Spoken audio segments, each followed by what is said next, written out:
చాలా స్పష్టమైన ఒక అల్టిమేట్ను జారీ చేశాడు. ఇక్కడి మాల ఎమ్మెల్యేలకు మంత్రులకు దీనిపైన స్పందించాలి, మాట్లాడాలి అని చెప్పి మేము ఎంసీఐపీ కూడా ఒకటే అడుగుతా ఉన్నాం.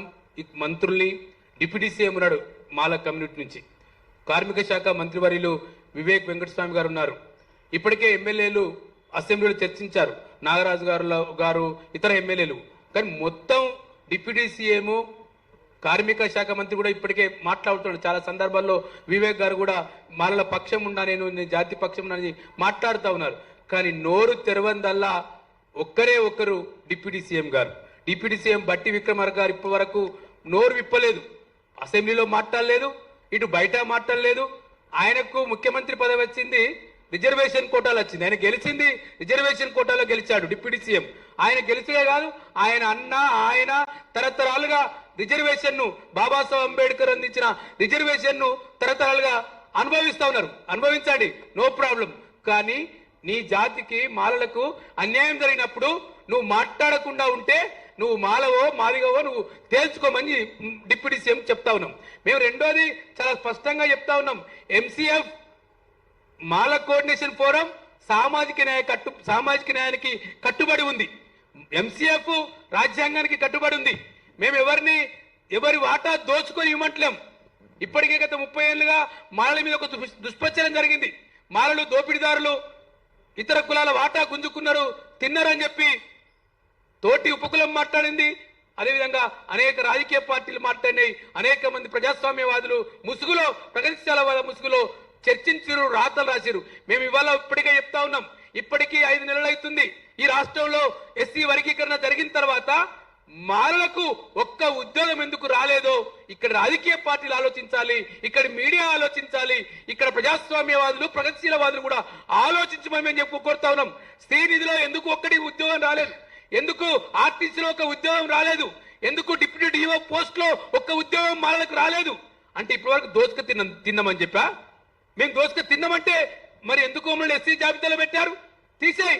బ్రాహ్మణ వర్గాల్లో అగ్రకుల ఓసీ జాబితాలో మాలలు చేర్చండి. చేరిస్తే నీ రిజర్వేషన్ ఎవరికి కావాలి, నీ రిజర్వేషన్ ఎవరికి అడుగుతాం? మేము మీలకేం దిక్కులేను. మా ఇవాళ ఈడబ్ల్యూఎస్ పేరుతోటి మొత్తం అగ్రకులాలకు 8 ఎకరాల భూమి ఉండొచ్చు, 8 లక్షల ఆదాయం ఉండొచ్చు. ఉంటే వాళ్ళకేమో ఈడబ్ల్యూఎస్ కింద 9వ రోస్టర్ పాయింట్ ఇస్తారు, 10% రిజర్వేషన్ ఇస్తారు.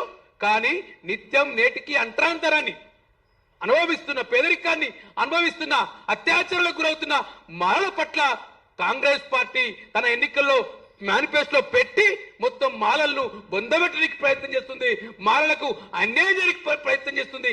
మీరు కనుక మీ వైఖరిని మీ ప్రభుత్వం మార్చుకోకపోతే వచ్చే ఎన్నికల్లో మేము గెలిపించాం మిమ్మల్ని, కాంగ్రెస్ పార్టీని రాష్ట్రంలో అని మాలలు మిమ్మల్ని నమ్మి గెలిపించిన పాపానికి ఇవాళ మాలలకు బుద్ధి చెప్పి మాలలకు విద్యా ఉద్యోగాల్లో అన్యాయం చేస్తున్నారు. కాబట్టి ముఖ్యమంత్రి గారు, డిప్యూటీ ముఖ్యమంత్రి గారు, మంత్రులు, కేబినెట్ ఆలోచించి మేమేమి వర్గీకరణకు వ్యతిరేకంగా మాట్లాడలేదు. ఇవాళ మేము మాట్లాడుతుందల్లా మాకు అన్యాయం జరుగుతుంది. రోస్టర్ పాయింట్ లో మమ్మల్ని 22వ రోస్టర్ పాయింట్ కి పంపించారు. జిల్లా స్థాయిలో 20 పోస్టులు కూడా రిక్రూట్మెంట్ కావు. జిల్లాలో ఒక ఉదాహరణకు ఒక జిల్లాలో 20 పోస్టులు రిక్రూట్మెంట్ అయితే మేము 22 రోస్టర్ పాయింట్ కాబట్టి మాలకు ఒక ఉద్యోగం రాదు, జోనల్లో రావు. అది స్టేట్ లో ఎప్పుడో ఒకసారి వస్తేగిస్తే వస్తుండొచ్చు. కానీ ఇప్పటికి ఒక 5-6 డిపార్ట్మెంట్ ఇచ్చిన మొత్తం నోటిఫికేషన్ లో మాలకు ఒక్క ఉద్యోగం కూడా, ఒక్కటంటే ఒక్క ఉద్యోగం రాలేదు. మేము ఛాలెంజ్ చేసి చెప్తా ఉన్నాం, ప్రజాస్వామ్య వాళ్ళకి చెప్తా ఉన్నాం, తోటి మాదిగ కులానికి చెప్తా ఉన్నాం, మిగతా రాజకీయ పార్టీకి చెప్తా ఉన్నాం, ప్రభుత్వానికి చెప్తా ఉన్నాం. మీరు ఇచ్చిన ఇప్పటి వరకు నోటిఫికేషన్ లో వర్గీకరణ తర్వాత మాకెన్ని ఉద్యోగాలు వచ్చినాయో, ఎన్ని విద్యాలయాల సీట్లు వచ్చినాయో ఒక శ్వేతపత్రం ప్రభుత్వాన్ని ప్రకటించమని మేము డిమాండ్ చేస్తా ఉన్నాం. మాకు అన్యాయం జరిగిందో లేదో తేల్చాల్సింది ప్రభుత్వం. మేము అన్యాయం జరిగిందని చెప్పి ఎంసీఎఫ్ గా, మాలలుగా, మాల పెద్దలుగా ఇప్పటికే అనేక మంది మాట్లాడుతూ ఉన్నారు. రేపు పొద్దుగాల చలో హైదరాబాద్ లాంటి ఒక కార్యక్రమం ఇందిరాపూర్ దగ్గర జరగబోతుంది. అంటే అన్ని జిల్లాల్లో ఇటువంటి సమావేశాలు జరుగుతూ ఉన్నాయి. మాలలు రోడ్ల మీదకి రాకముందే మాలలంటే చాలా రాజ్యాంగం నమ్మిన వాళ్ళు, బాబాసాహెబ్ బిడ్డలం, చాలా ఓపికతో ఉంటాం, ప్రజాస్వామ్యాన్ని నమ్మిన వాళ్ళు ఉంటాం. కానీ మమ్మలను, మా ఓపికను చాతరాంతరంగా ఈ ప్రభుత్వం అనుకుంటే మేము చేసేది ఏం లేదు.